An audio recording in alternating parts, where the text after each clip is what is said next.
Ramsar sites ముఖ్యమైన విషయాలు. Ramsar convention.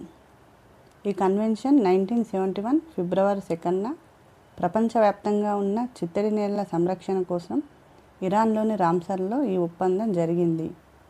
Bharat 1982 ఫిబ్రవరి 1న ఈ ఒప్పందంలో సభ్యదేశంగా చేరింది. ప్రపంచ చిత్తడి నేలల దినం ప్రతి సంవత్సరం ఫిబ్రవరి 2న జరుపుకుంటాం. 2026 ఫిబ్రవరి 2 world wetland day theme wetlands and traditional knowledge celebrating cultural heritage. 2026 June నాటికి భారత్లో మొత్తం రామ్సర్ సైట్స్ 100. 100వ రామ్సర్ సైట్ సుర్హాతాల్. దీనినే జయప్రకాష్ నారాయణన్ పక్షుల సంరక్షణ కేంద్రం అంటారు. ఇది ఉత్తరప్రదేశ్లోని బలియాలో ఉంది. అత్యధిక రామ్సర్ సైట్స్ ఉన్న రాష్ట్రం తమిళనాడు. ఆంధ్రప్రదేశ్లో